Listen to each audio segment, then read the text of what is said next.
Welcome to Event Marketing Redefined. I am your host, Matt Kleinrock, CEO of Rockway Exhibits and Events. And today I have Mark Kilens, CMO of Airmeet. They are a leading virtual and hybrid event platform.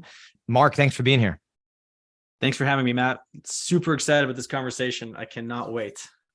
You got it, man. Yeah, I want to jump right into it rather than all the pleasantries because I think we have a lot of cool stuff to talk about. And we kind of discussed this previous to this. I'm like, the event, the virtual, the hybrid, all that stuff is cool. We'll touch on it. But really, we want this to just be a marketing conversation. We have marketers that are on this call, right? And we're going to try to tie a lot of these marketing discussions and concepts back into events. So one of the things I want to start with and just ask you right up is like, give me some of the current struggles that you are seeing in the in-person event space. I know one of them we talked about was content and such, right? But would love to get your thoughts on some struggles in the in-person event space right now. So I think these are related: sameness and cost. So when you think about like status quo, right? I feel like a lot of folks that I've been talking to, want to do different things, yet things cost a lot more money. Right. And so then the question is, if you think about an in-person event and you boil it down to why would someone show up and why are you doing the in-person event?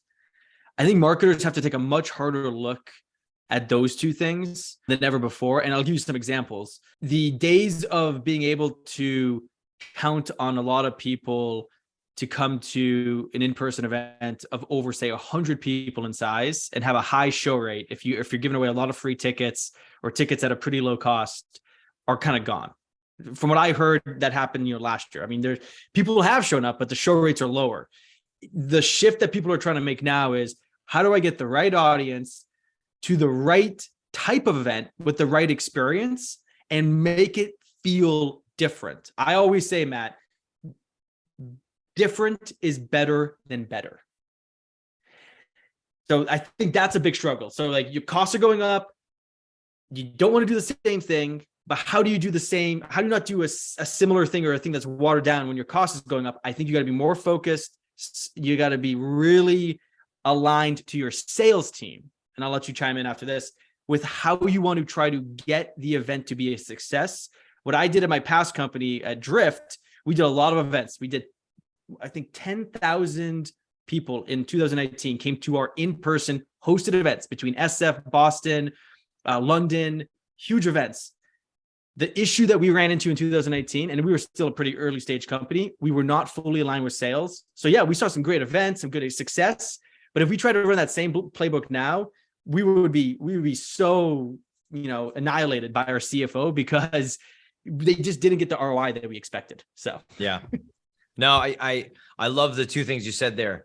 And unfortunately, I can't take notes. I got this cast on. So it's like, I got to keep it all logged up here. But the two things, one makes me think about intentionality. We keep talking about that, is that as a marketer, as an event marketer, whatever kind of events you're running, trade shows, micro events, your own, anything online, virtual, hybrid, I don't care what it is, right? And we talked about earlier what actually classifies an event and the actual definition, but it's the intentionality, it's the strategy, it's the why. It's too many people are doing stuff without a thought process put behind it. Like, what are we doing here? Why are we here? It's, that is something that's big for me, and kind of what you touched on. The second piece that you touched on that I freaking love is the comment about sales, because I have horror stories about people who are either salespeople or marketers running trade shows and then just colliding at a trade show and no one know what's going on, or an event. Because at the end of the day, in my opinion, marketing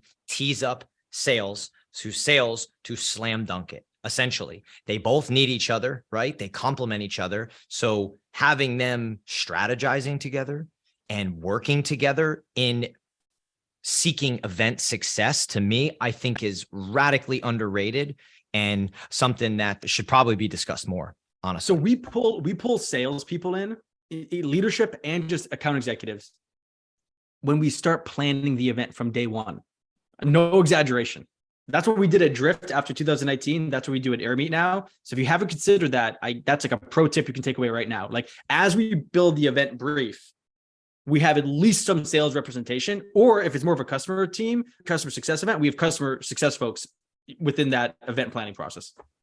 Well, you coined the term, and it's event-led growth, right? So the thing for me is, what are people looking for out of their events? They say, oh, they want to build the brand. Oh, they want to add to the pipeline. Oh, they want, right?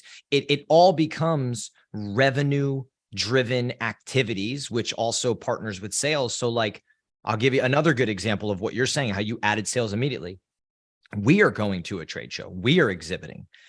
Number one reason, we want to, we want to walk the walk and talk the talk. We want to say, hey, we go exhibit ourselves. But when I put a committee together and we start planning 6+ months out ahead, I mean, 2 of the people on that committee are senior account executives at my company. Because I mean, how could you not have that representation there? What, am I just going to fly them out there and say, oh, you guys are going to get it, you're going to kill it when you get there? No, it doesn't work. I've seen people do it. It doesn't work.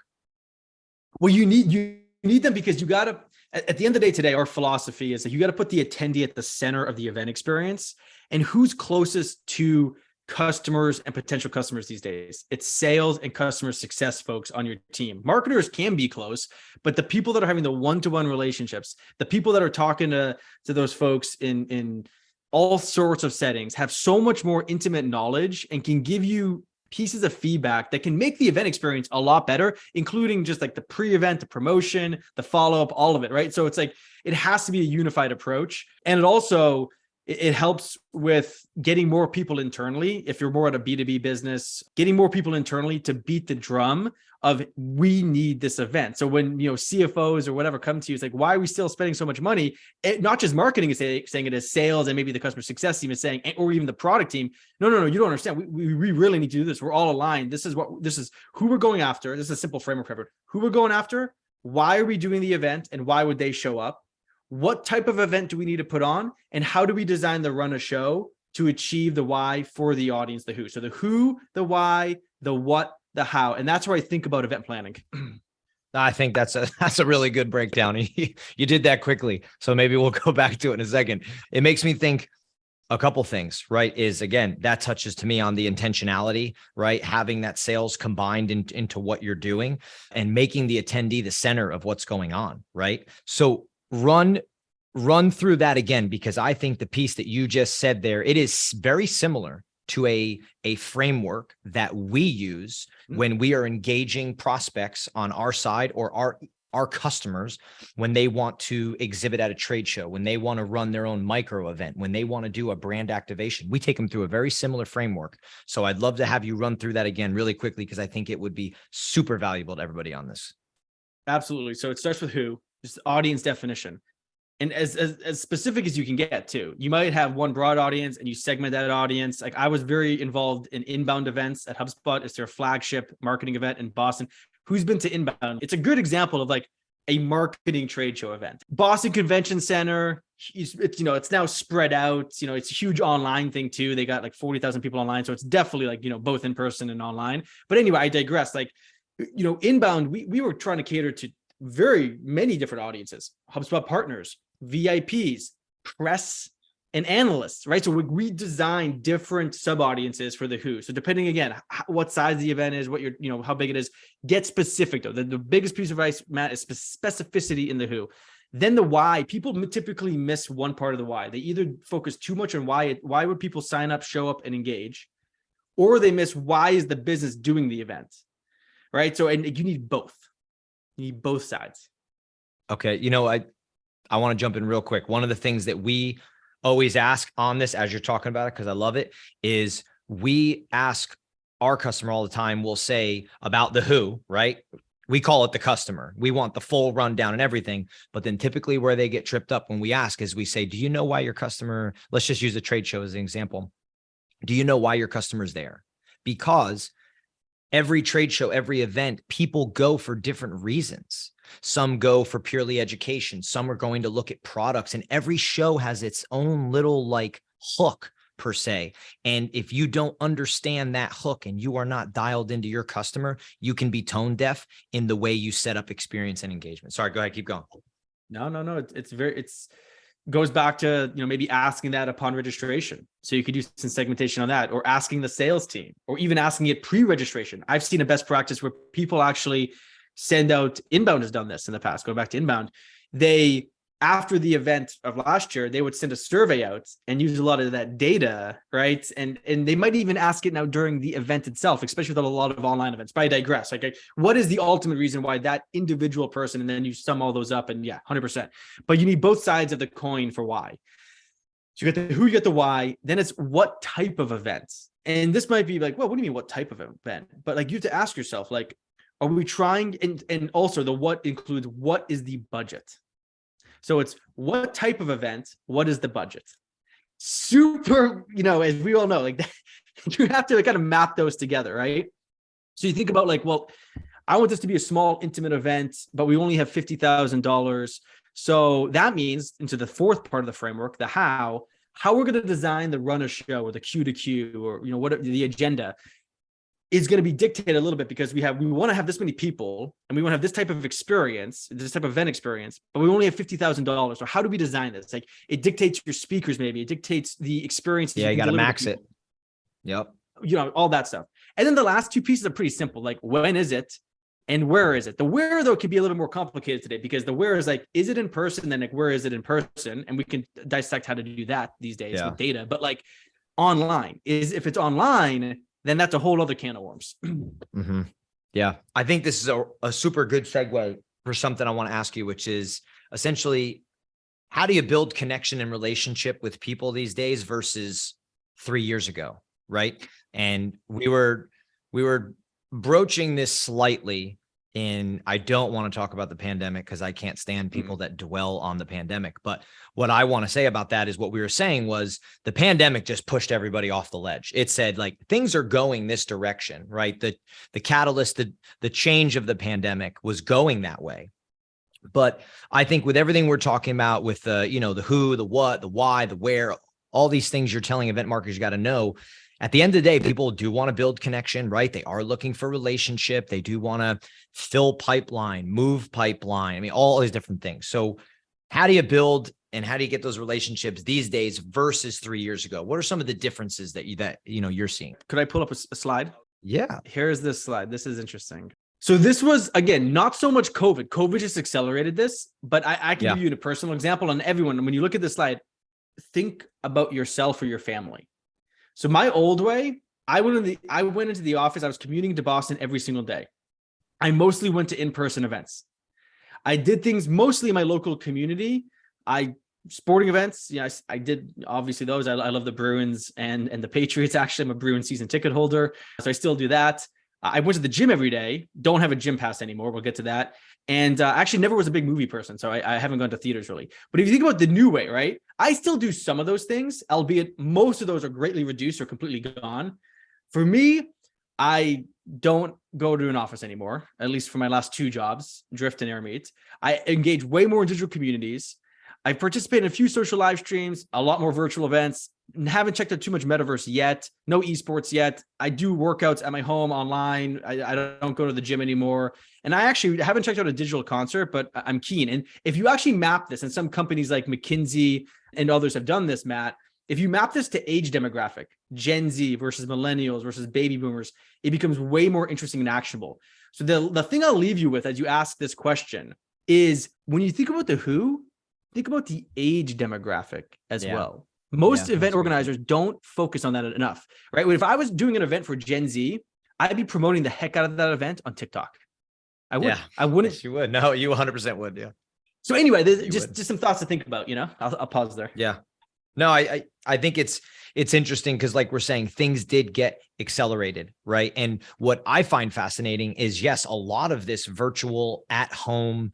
To me, what it makes me think is it accelerated it and pushed it. It made everybody jump in the pool is what it did. It made everybody jump in the pool, which is a good thing because it was going that way anyway. Now what I'm seeing is some people didn't know how to swim. They've jumped back out. Some people really know how to swim and they're taking off with it. And then others are pausing and being like, hold on a second. We're not all the way there. And I'm not going backwards because I'm not a dope. And I'm going to figure this thing out in the middle. Right? Whether it's hybrid work policies for a company, the fact that I see face-to-face events right now are doing this, right? And it's because people do want to get out, and it brings me somehow I've landed back on this. I don't know how, but talking about people still at the end of the day want to build connection and relationship like we're talking about here. And you can do it two ways. You can do it virtually. You can do it in communities. You can do it hybrid, right? Virtual. But if you're going to get people to go somewhere, got to make it worth their time. You have to make it good. You can't have these half-ass events anymore that are just, oh, I go because I always go, because people will stop going, in my opinion. Well, here's a good way to think about it. I think the event industry was actually in a kind of a not great place before the pandemic. 100% agree with that. No, 100% agree with that. The portfolio of events that marketers did, or just anyone did it with events, was basically 100% in person. So imagine if you had an investment strategy that was 100% high risk stock, right? Domestic high risk stock, and it crashes. That's basically what event marketers were in. They're like, whoa, Yeah. like, now. Yeah. What do we do? What do we do now? A diverse portfolio to have long-term, compounding growth, and not be shocked when something like a pandemic, or heck, guess what could happen? Like, God forbid, but like, it seems like the airline industry is teetering. Like, the airlines could be shut down for 2 weeks. Imagine what that would do to events. Like, you'd be in big trouble. So you have to prepare now more than ever. And anyway, like, I just feel like that's the thing that we're talking about these days, is like, how do you now create a portfolio that's balanced enough that matches to your company's growth strategy and whatnot? And it has to be, I think, both. I think there's a few rare cases where you can just do in person again, and it almost makes just complete sense to do in person. But I was talking to a company, for example, that goes after legal firms, and they do like 22 or 23 big industry events every year. Wait, there's people that go after legal firms and not just legal firms going after people? Yeah, exactly. They're selling a verticalized solution for legal firms. It's like a marketing / sales solution to legal firms. It's very interesting. Yep. And there's like a few huge trade shows and events for legal professionals, right? And then there's like 22 other ones. The fact of the matter, and those were all in person. Most of those are still in person, but they've added virtual to many of them. Like, they know they can't do it, and they're reducing their overall reach, and they're also just they know their audience. Not everyone's going to go to all those events anymore. So it's like, you have to do it. Yeah.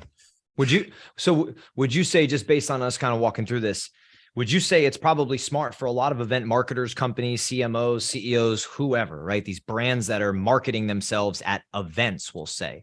I mean, I think the reset here is that with your in-person stuff, you need to be more intentional, more strategic, and you can't do them all. You got to do the ones that work. You got to be more specific. You got to get more intentional. I keep saying that word, but God, I think it's just so important. And then you need to be finding a way to, what are we going to do virtual and hybrid? What are we doing? Are we running webinars? Are we running communities? Are we meeting up? How are we building something in that space? Because it's hard to ignore it. So I actually would, on the first point you made, I would do the other end of the spectrum. You need to do what you said, or you need to be super scrappy. So what I would do instead, I'll give you some examples, some ideas for folks. Say you don't sponsor a big booth at the trade show, or you don't do something like that. Instead, you partner up with one or two other companies, and you do something just outside the event. You rent a restaurant. Pablo's going crazy right now, by the way. With that idea, Pablo's going crazy right now, by the way. He wants to tell you about his karaoke idea. He's the gorilla. One thing we did at Drift, folks, is we rented a van and drove it around SaaStr. Like, there's stuff you can do without like participating in the direct event that still gets you the benefit, depending, again, going back to that framework. So I think it's actually either, you can't be in the middle though. You kind of have to, you got to pick a lane. So what you're just saying, I think I'll kind of run on this, is think like a marketer at all times. Event, no event, whatever it is. If you're a marketer and you're doing marketing like that, that's called thinking like a marketer. It's not saying, oh, they're offering me a space at the trade show, we're going to go, we've always gone. It's like, wait a minute, maybe I don't need to be there, right? Maybe they said, be scrappy. How can you garner attention? How can you stand out? How can you get in front of your customer? It's not always just the trade show or the event. So I really love that thought. And I do the offsite event. We have talked about this. I actually did a show with Pablo, who you met just prior, about these offsite ideas and this guerrilla marketing style tactic at live events and how much value they drive. Here's another pro tip. Do your event the day before the big event. So we did this at Drift as well, and a little bit of HubSpot. So say you have, inbound was happening. We would do our hypergrowth event in 2018, 19 at Drift just the day before, because the exact same audience is already flying into town. They're there. They're there. They're ready to go. They're there. They're ready to go. I like it. All right. So let's talk a little bit about adaption, right? And sort of as people are changing their programs and as people are being demanded more by their company, like event marketers, right? You're a CMO. So these, people are being asked to, especially with a recession looming, some form of a recession looming. We're going to have to get creative. We're going to have to adapt. People, I've often heard people say, like, you want to be creative when things are good, not when things are bad. What kind of advice do you have for event marketers as they're moving forward in 23, 24 to adapt to the times of today, to go get results with their event marketing programs? Lean into your data. Get really comfortable with looking at and analyzing data. And if you feel like you don't have that skill set, like, work on building it, but then lean on someone else, like an agency, like, organization like yours or someone else at your company. I would always do that. I talked to Conrad, who is the lead principal analyst at Forrester, who watches over the entire event management and event technology landscape. I've talked to him probably 10, 12 times in the last 6 months, Matt. Conrad, he's based out of the United Kingdom. That's his biggest thing right now. He's like, first off, technology can get a lot better with data, both in person and online event technology. But then there is enough data where event marketers, but all people who are part of the event experience, can be better at looking at historical data, benchmark data, both first party, zero party, if you will, and third party, to have a better kind of crystal ball into understanding what we should or shouldn't do and how much we should commit to from a budget standpoint ahead of time. And I would also just, like, if you don't, looking at contracts, like, I had two amazing event leaders at Drift. They were ruthless with, like, looking at, like, the contracts. I just cannot stress. And now it's, it's like to tit to tat, like, who has the upper hand with the contracts, Matt, like you or the venues, especially after COVID. I'm sure you have a perspective here, but my advice here is, like, start with the data, listen to the customers, and that's where some of that data can come in. But with your planning from a contractual standpoint, I would try to be as agile as possible. I know, and I would actually love to know if you have any tips, because I would love to learn some tips. So how do you be agile with contracting? Because that seems like always tough. Okay, so two thoughts I have. One is, when it comes to data, I can tell you that from a trade show world, it's been a problem, and it's always been a problem. And we had on Jessica Sabila, she runs the exhibitor advocacy. And that was one of her number one things, is that a problem that has to get solved, right? Because it's a power struggle. It's a power struggle from the exhibitors, the show association, and who has what data, what they share and what they don't share, right? I urge people, keep your own data. You need your own data at those trade shows or at your events. And I think that folds into, if you're running your own event, whatever kind of events you're doing, you have to find some way, even if you don't have a sophisticated way of doing it, you need a way to track data, and you need a way to have data. It doesn't need to be, when people hear the term data, it gets too complex for them sometimes. It could be simple. You know what I mean? It could be simple as far as, taking polls and things of that nature and understanding who's on a webinar, who came to your booth, their title, their job. You got to work with as much stuff as you can. And then in terms of, like, adaption moving into this year, is like, my whole thing, I keep telling people this, is like, create a list of your trade shows, create a list of your events, live, virtual, whatever it is, make a list. And I want you to start really deeply thinking about, what is the why behind all of them? Why are you doing these? Go to others. Like, if I was an event marketer at a company, I would go to my CMO and I'd say, hey, I just put this list together. These are all the events and things we're doing. There's a few here. I'm not really sure why we go to these. You've been here a long time. I'm just curious your perspective, because now you can start to flush out where you need to focus budget, time, money, energy, the whole 9 yards. And I don't think enough people do that. Yeah. I don't think enough people also partner. So one of my approaches would be, instead of trying to put on one of your big events on your own, say it's not a trade show, but even a trade show, brands should just partner up. I'm sure you saw this a lot at CES. Like, I know one example was like Microsoft and Volvo. I actually We've owned Volvos for a long time. Volvo has this new electric car coming out that's powered by Google. Oh, sorry, no, it wasn't Google. It wasn't Microsoft. It was Google, powered by Google. And at the Google massive thing at CES, Volvo was there. So like that was like the first time Volvo was ever at CES, I think, but it was through Google. Great example of the power of partnership. More event marketers should be leaning into partnerships, not sponsorships, partnerships. Partnerships In 2023 and 2024 when hosting events. You know what? So you know what I love about you saying that? What it makes me think about is a discussion I had maybe a week or two ago, and someone was talking about the idea of when you do partner, you should be looking for somebody that has a similar customer to you, if not the same, but that you don't compete with, that you have complementary things. And there are so many people out there per se. So you can partner and them offer you opportunities and things that they're doing and vice versa. I think that's good advice. Let's switch gears to, I want to know with what Airmeet does, right? And like, you know, in virtual and the hybrid space, what are some cool things you're seeing, right? On your side, like how are people using this platform creatively, differently? What's stuff that maybe some people on here, you know, just might not know about? I mean, the first thing is like reinventing what you mean by webinar. So we call it like, you know, you got your static, basic status quo webinar. Like I've done so many of those.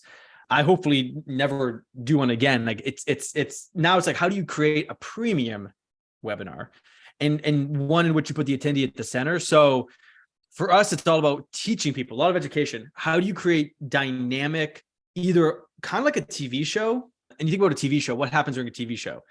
The camera is always cutting. Right. Mm-hmm. Yeah, and there's no more than about 7, 8, 9, 10, maybe max 15 minutes before commercial comes on, right? For 3-4 minutes.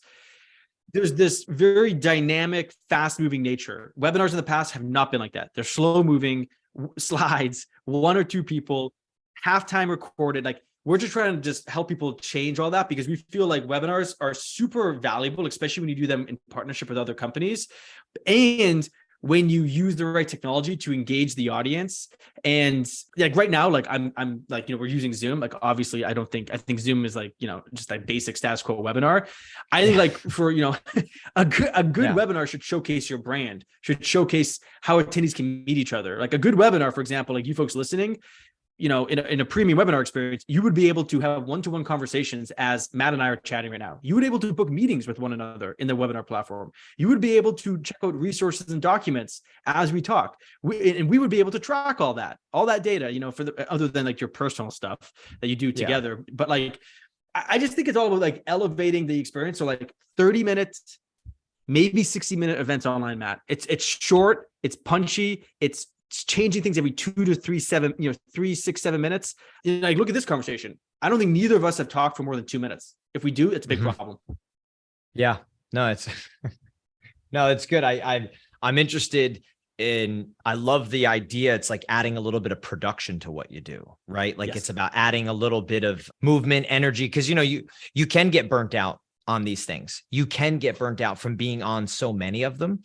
What is some like, utilizations when like maybe a way I want to ask next is like, how are some like, I'll give you an example, maybe as a comparison, right? We, during like coming out of the pandemic and through the pandemic, we started building some virtual branded environments for companies, right?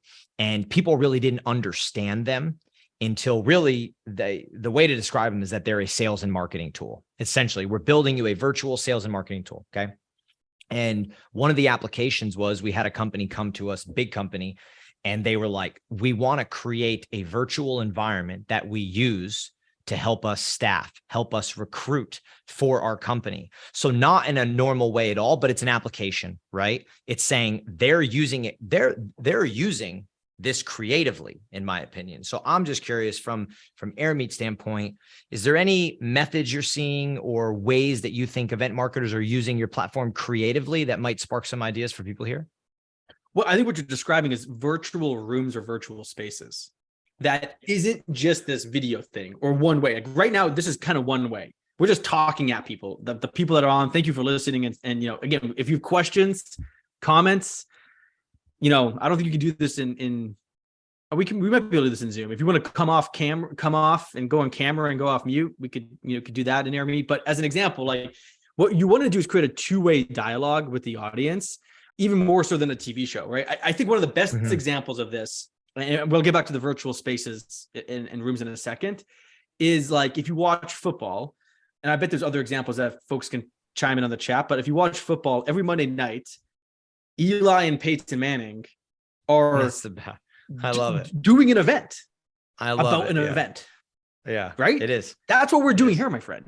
Right. That's all that this is. Right. So esports, so like there's a lot of parallels to what's going on there when it comes to interesting things. So that's an interesting thing to do, right? Like one thing we did at HubSpot was we did landing page and email teardowns. So in 60 minutes, we did 30 reviews of landing pages. So every 2 minutes we would review something new. People loved it. Super fast moving, super actionable. The audience was engaged. That doesn't even require that much production. It's just a better idea. It's just I would hop on that. Yeah. Right. Like we'll do more of that soon. But like, I think what people have to do now more than ever is use their creativity and do more planning of online events. A lot of people think, oh, it's an online event. I don't have to plan that much because it's not in person. Yeah. False narrative. You need to plan on almost more for an online event. And when you think about creative like rooms and spaces, that's just designing something that's not like, this is the meeting. How can you design an experience that doesn't feel like your typical Zoom, Microsoft Teams meeting? I think that's kind of what you're saying, right, Matt? It is. Yeah. I'm just curious. Like I find that so many people with what we do, they come to us with ideas, but they're not really sure. It's like an idea that's just starting to have legs. And I mean, then they're like, how do we get it? We're not sure where to take it. So I feel like with a platform like you guys and the capabilities of it, I feel like it's not even close to where it will evolve to in the next decade. Like there's so much opportunity, even just what you said about hopping on and doing these quick spurts of breaking down landing pages. First of all, I would love to get into a conversation about landing pages and like trashing some of them. But then also seeing page teardown, event landing page teardown. It would be all for that. And then which ones are good and not. So I think I would encourage people on this call to just be creative. There are so many tools out there. And I think a lot of what we're talking about is being creative, whether virtually or being creative in person. It's not going with the status quo. It's finding partners and people that you can challenge to expand on your ideas. Yeah. So why did I put these glasses on, people? Anyone have any ideas why I put these glasses on? These are blue light glasses. Let's see. Doug says, how about creating a back channel correspondent for the virtual audience, part of the live hybrid events? Love your thoughts. We did this at 100%. Yeah. I mean, so I definitely, we should talk about hybrid in a moment. I think hybrid is a myth. So like, let's talk about that. And like that idea is super cool, Doug.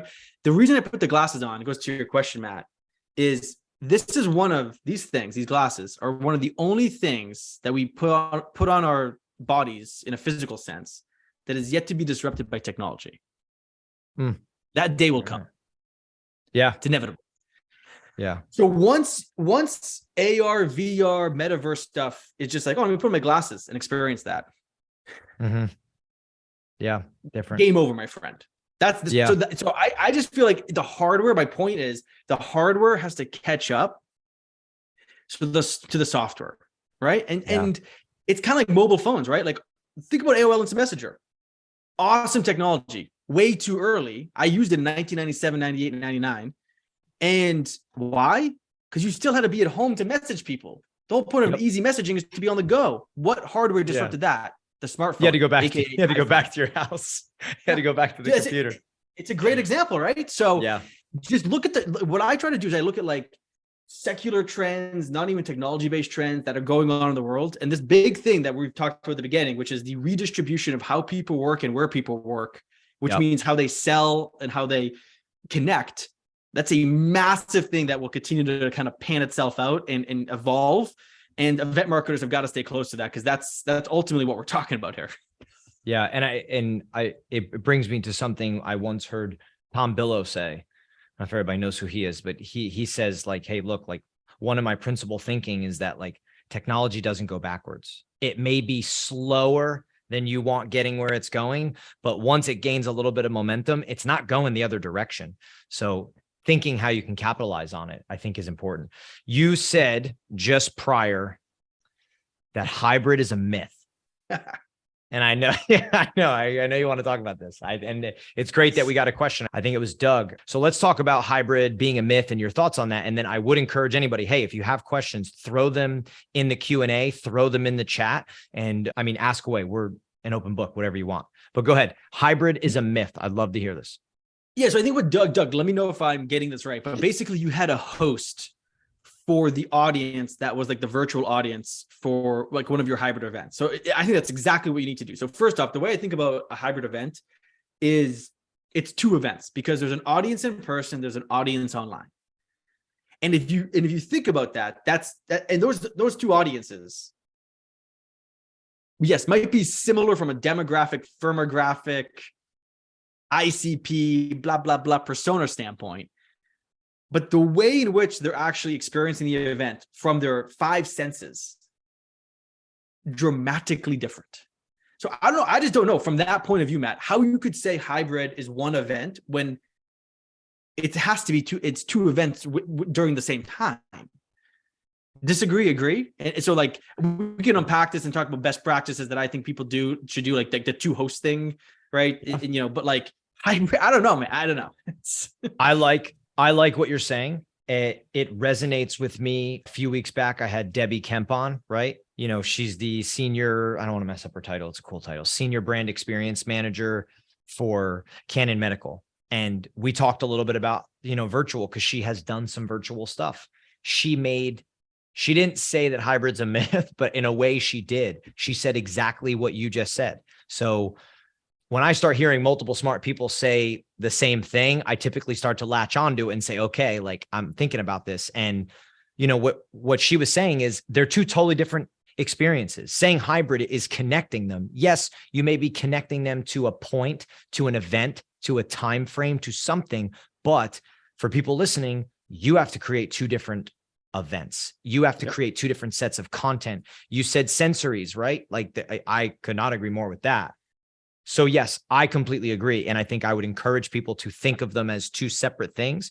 You can find a tie between them if you'd like, but the content streams and the engagement, the experience, and everything you're trying to drive should be different between the two of them without question. Yeah, and Doug looks like he agrees. Two events, virtual audience, live audience. There was live video channel backstage doing interviews plus different camera angles, two event and one thing. Yeah, no, I love that. That's a good way to do it. And it's just also from an investment standpoint. So do you put like 80% to in-person and 80% to online audience? I mean, 20%, sorry, 80, or is it 50-50? Yeah. Like, so here's a great example. Here's a great thought exercise, critical thinking exercise. Inbound had like 10 or 12,000 people in person this year. Very much down from its highs of like almost 30,000. Oh, wow. Yeah, it literally was almost 30,000 person event. When I left HubSpot in 2018, the event was like 22,000 people, 22. Now it's like a 10, 12. They had 35 or 40,000 people online. I can almost bet you, I don't know this for a fact, maybe if someone from inbound is listening, but like I can almost bet you they spent more money, a lot more money on the in-person thing than the online thing. But they had quadruple the amount of people online. Mm-hmm. Good idea, bad idea? I think both cases you have to try to, I use this term all the time, reverse engineer the experience, right? Like that's something that I think is interesting. So volume in those things, virtual, my understanding, a lot of times you get high signups and, a quarter of the people will show. So it's tough to gauge, right? But with what you're saying, in the difference in the volume of people per se, right, is, to me, that would just make me think, okay, how would I adapt next year? Like, which side am I putting my chips into? Which, I'm big on when you have events, when you have things, how are you adapting? What changes are you making? Are you listening to what's going on? Are you understanding the customer and their needs? Because I think essentially, like we're saying, you got two different events going on. You're getting two different results from those events. You're getting two different experiences in those events. And then now next year, you have the option to say, okay, let's make some changes here. So let's do this now. Here's another way to think about this. We haven't talked about this yet. I'm sure people listening will love this conversation, would love your thoughts. Cost per attendee, CPA. Yep. Just how many people look at that for every one of their events? Love to know. Every single event that you host, do you look at your cost per attendee? And then do you look at, can you guess the other thing I'm going to say? No. Return per attendee. RPA. Okay. Yeah. Okay. That's interesting. And then if you look at that, like if you do a hybrid event, look at both those things. And it's tough because like sometimes like you do these bigger, like, Dreamforce, Inbound, big trade shows. Sometimes it's, and especially if you host it, less maybe trade shows that you hosted, it's like there's altruistic things that you're trying to do, right? It's not always just about dollars, cents, revenue, blah, blah, blah. There's altruistic. But at the end of the day, like you said, recession, maybe tighter budgets, people travel less, all these things. CPA, RPA. Yeah, I like both of those things. I've never heard anybody break the RPA out like that before. And I think it, to me, from just, like I said, I have a lot of experience in in-person events, right? That's obviously what we produce with trade shows and events and all that good stuff. But like, it makes me think of the big annual heavy attended show is not always the one where you get the best results. That goes back to me to thinking about intentionality, and your strategy is, can you find smaller trade shows? Can you find, is there a sponsorship or something different that you're doing and attending, and avenues that you're creating that are creating more return, right? And could it be per attendee? If it's just a smaller show, who cares? But if that show crushes for you, what does it matter? And I think too many people don't look at it that way. If you're tracking those and you're looking at those metrics, it gives you something to at least start to press forward with and understand, does it matter to you or does it not? It goes back to the point we made about data, but then it's also definitely from a B2B standpoint, is when you think about RPA, is it influenced or sourced? That's a whole other, what are your thoughts on, what would you say are the biggest differences between influenced and sourced in that retrospect? So when you look at that, it's, and you can look at it a few different ways in terms of like the conversion points required to turn someone into a customer. But typically the most common conversion point you would look at when you say influenced versus sourced is, was this an opportunity pre-event and the event influenced that purchase, or was the last thing they did before becoming an opportunity attend that event? That's sourced. You could also do that with lead creation. So that's like the first, the first engagement point in the journey, or when the lead was created, influenced or sourced. Lots to unpack there. I'll give you something else to think about. So for online events, you said show rates are low. No. They're low if you don't charge anything, but if you charge money, more people will show up. I see that data across the board for the most part. So then the question is, do you charge or do you make them free for online? Yeah. So so that's a good question. So you're talking online events. Do you charge or do you not charge? Right.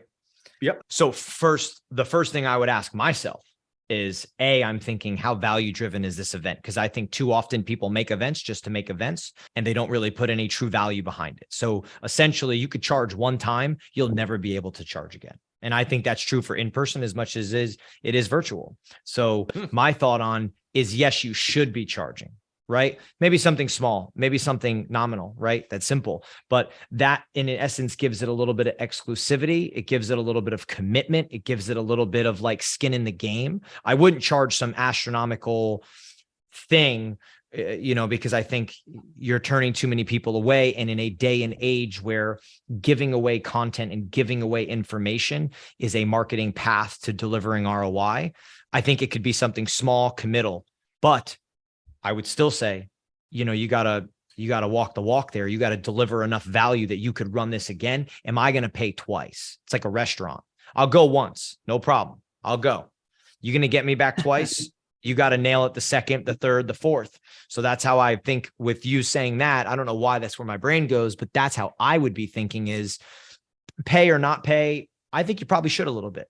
But I would be thinking, how do I get you to pay 5 times and want the content or the program? That's how I would think about it. Yeah, I would love to know what the audience listening thinks on this. So if you have thoughts, please chime in. The other thing to think about, we could just keep going like this for a long time, is for online events. And I think for in-person, you're almost forced to do this for the most part. But do you cap registration or do you keep it uncapped? Well, why would you cap?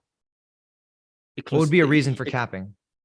Exclusivity, FOMO, drive higher quality We're full. potential audience, right? Can't get you out. in. We're full. Yeah, we sold out. Can't help you.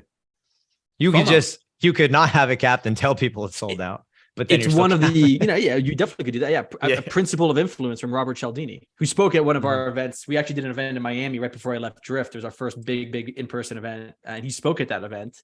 And that's, Mhm. one of the things I've read his book many times. I'm surprised I don't have it right next to me. But yeah, I mean, it's like scarcity, the principle of scarcity. I think these are some good questions that people should be asking themselves, right? Like, I think Yeah, these are things definitely. that they should be contemplating. And again, it's like I always encourage people, think differently, think creatively, think like a marketer, think outside the box when you're sort of diving in. Too many people that I've seen on this event marketer side working for companies, they just do kind of the party line, the status quo. They show up and they just start doing, oh, well, we've always done this, or, oh, well, I just got told to begin working on this. Start asking some questions. Why? I think executives, and Mark is one, right? It's like, if you have somebody on your staff, Mark, you're going to prefer the person that says, hey, Mark, like, why are we doing this? Or like, did this work in the past? Did it not? That curiosity piece. It seems to me like that's high level stuff. So if you're not asking questions and you're just marching like a soldier and trying to execute work so nobody, so it all goes well, I don't think that's a path to getting promotions or being recognized inside of your company. You should be asking questions. You should be challenging things. You should be seeking to make things better, per se. I'm just thinking most things in marketing, and I almost all things. I don't like absolute statements, but this would be the closest I would say to like an absolute statement. Like, in marketing, you should never do the same thing again, ever. So if you're doing the same thing at your event again, like the same, it's just not right. It's like, I don't know. And you probably are forced not to, because costs have gone up so much, attendance has gone down. Yeah. There's a lot. So like you're probably, external forces are forcing you not to do the same thing. But if you're doing things that are not as good as you were doing them before from an attendee's perspective, again, put the attendee at the center of your events, then it's like, yikes. Then it's like big problems. I love that quote. I would love to put that on a billboard somewhere where every person who runs their trade show program could see, because you have people that just they show up to the same trade shows with the same trade show booth with the same weak strategy year after year after year. And then when you ask them if they get return, they're like, oh, well, we don't know. We just do this show because we always do it. And it's like, hey, look, that's just a tough thing to hear. Right. And it's saying like, why not switch it up? Why not be looking to stand out, differentiate, position yourself accordingly at all times, whether that's I don't care if it's running a billboard ad. I don't care what it is. The concept of not doing the same thing twice, the concept of switching it up, the concept of, like I said, trying to stand out, trying to differentiate. I love that thought. I think it's an excellent thought. We talked a while back, we were discussing this. Do you maximize reach or relevancy? And I thought, now that I'm talking to you more and more, I get that you ask questions that are thought-provoking, right? So I think this is a good one, for people to consider. Do you maximize reach or relevancy? So walk me through a little bit is like why you're asking that and what your thoughts are on reach and on relevancy. Well, I think there's another R you have to ask yourself there. Resonance. How much do you want the event to resonate with someone? And how much do you want them to remember? Yeah. So 4 R's: reach, relevancy, resonance, remembrance. Yeah. You unpack those, then you kind of get back to the question of, you kind of get your answer. Like, if you don't really care too much about like the resonance and remembrance, then it's maximize reach to some degree. Yep, of course. So so that's where critical thinking skills have never been more important, especially with all this, I'm sick of it, talk of AI, flavor of the month thing. But yeah, it's like, this is a classic it depends answer from a marketer. But I would always, one thing I learned from David Cancel, the CEO of Drift, co-founder of Drift, used to be at HubSpot. He and I used to live like right next to each other in the same town, is try to do both. Just both. Yeah. The answer is almost always both. So then it's like, well, okay, how do you do both? So I was actually just thinking that before you said it, which was, why are you not planning for both? right? I mean, the relevancy side of things and like immersing people in an experience and, making sure that these attendees are seeing things that maybe they've not seen before and are experiencing things that they're going to remember you by. Like, I don't know why you wouldn't be doing both unless you're, like you said, it's situational. Unless you have a specific goal of just going for this small, tidy, little cool style event, right? Like you see stand-up comedians do a special with 30 people in the room, right? That's intentional. But you see, this is the beautiful thing of events. This is why I'm so bullish on event-led growth. You can do both, even if you only do an online event or an in-person event. Know why? Reuse the event content or the event experience in some other channels. You can still reach more people. You can. Even the comedian could record that, chop it up, put it on TikTok, put it on other things. They'll get even more reach. Oh, they do. So, I mean, yeah. So, and almost the privateness of the event blows it up. But, and then 100%. Both, right? So it's both. Yeah. You got to do both these days. Yeah, I like it. So advice to event marketers here from you that are, we're talking key players, decision makers who want to start incorporating virtual or hybrid events into their marketing mix. Maybe they've never done anything, right? What's some advice for them? What would you be having them aim to do or think about? I mean, I go back to that framework I shared. Like that framework we'll have a template. We have this huge, amazing set of assets being created at Airmeet right now to help people plan events better. I go back to that framework. Check it out. You'll see, if you follow me on LinkedIn, you'll see it in a couple months. But the simplest way is start with a 30-minute online event. And for in-person, start with a 20-person, and you can do this on your own or co-hosted, a 20-person 2-hour experience. And you can do the dinner or the lunch. That's so blah. But a 20-person experience. And it goes back to what's your cost per attendee? What's your return per attendee that you estimate? Yeah. And just do something simple, focused, and just learn from that experience. And just ask the attendees, what do you think? What do you think? And they plan it with another partner, another company, your sales team, your CS team. And just don't underplan. You can almost never be, there's those famous quotes around planning. You can never be almost over planned. Yeah. Just don't underplan. I like what you're saying, the advice about starting small, because I think when you start small, you're very capable of hitting all the details. You're very capable of then being able to expand upon it. It's kind of learn and go, and coming up with something specific, something intentional, something that you can track, measure, allows you to then take that platform and then just start to continue to raise it and grow it and get comfortable with the concept of virtual and hybrid and bringing it into the mix of events that you have at your company. Exactly. And you just build momentum from there, right?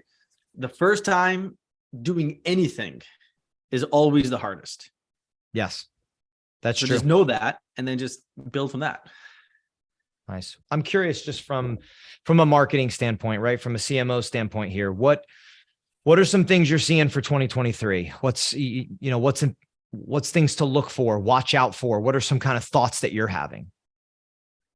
It's got to focus. You got to focus. I think that's not just 2023. People ask this question, ask me this question all the time on podcasts, at events. It's what's your biggest advice for marketing teams? It's focus. And that's not always doing less. It's just being focused with what you're doing. You might do the same amounts, but you do it differently. You do it in a more focused way, right? You might still be doing a lot of paid search, but you focus it much, much better, right? Yeah. Through both process, technology, I don't know, people, it's focus in, right? And that's really hard to do for marketers though. I get it, because they're asked to do a lot of things, but that's my number one advice all the time. I think one thing it makes me think is with you saying that is marketing is kind of more of the same, but it's also evolving. I'm seeing such an evolution in marketing, I think, in the way that people go about it and the way that people communicate, and the buyer's journey, I think, is very different. So I think focusing on set things like you're saying, and then sort of the next thing is, for me, I just encourage people to be educated. There's so much content out there in marketing. There's so many strategies and people trying different things. There's a whole whole world out there as marketing stays the same, but it also evolves. And I think there's just a ton out there for people. All right. We are sitting right on an hour. I typically like to keep people as close to this hour mark because we typically keep attendance for the full hour, close to that 50-minute mark without having it dwindle off. Mark, great conversation. I appreciate you being here. You're very enthusiastic. You can tell that you really like this stuff. I do like the thought-provoking kind of ideas, right? And questions to get people thinking. And I appreciate your time. I appreciate you jumping on with us. Hey, my pleasure. Thanks for having me. Love the conversation. Feel free to connect with me on LinkedIn, folks. Yeah, have a great 2023. Good luck.